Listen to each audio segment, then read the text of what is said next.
इस्लामाबाद की अदालत ने शहबाज गिल के मजीद जिस्मानी रिमांड से मुतालिक पुलिस की इस्तदा मुस्तरद कर दी। अदालत ने रहनुमा पीटीआई को जुडिशल रिमांड पर जेल भेज दिया। जुडिशल मजिस्ट्रेट मलिक अमान ने शहबाज गिल के वकला को उनसे मुलाकात की इजाजत दी। दौरान समाअत पुलिस ने मजीद 7 रोजा रिमांड की इस्तदा की। शहबाज गिल के वकील ने मजीद रिमांड की मुखालफत की। मौक़िफ इख्तियार किया, हमने तशद्दुद को एक जरिया बना लिया। 16 रोज हो चुके, पुलिस ने सिवाय तशद्दुद के कुछ नहीं किया। शहबाज गिल के जिस्मानी रिमांड की इस्तदा मुस्तरद। अदालत ने जुडिशल रिमांड पर जेल भेज दिया।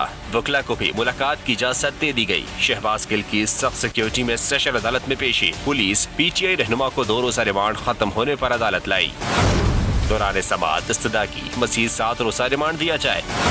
प्रोसिक्यूटर का कहना था अभी तफ्तीश मुकम्मल नहीं हुई, तफ्तीश में एक लम्हा जाया नहीं किया, पॉलीग्राफिक टेस्ट कराना है, मरकजी मोबाइल फोन की बरामदगी मकसूद है, कुछ सवालात के जवाबात दरकार है। शहबाज गिल के वकील ने मज़ीद जिस्मानी रिमांड की मुखालफत की।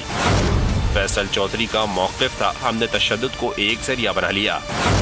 सहाफ़ी, वकील समेत कोई भी हत्या चढ़ता है, इससे तशद्दुद का निशाना बनाया जाता है।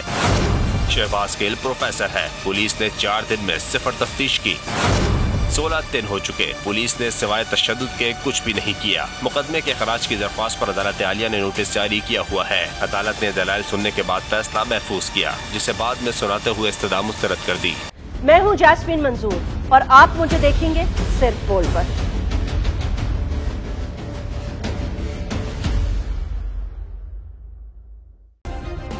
सब्सक्राइब करें और बेल दबाएं ताकि कोई खबर रह न जाए।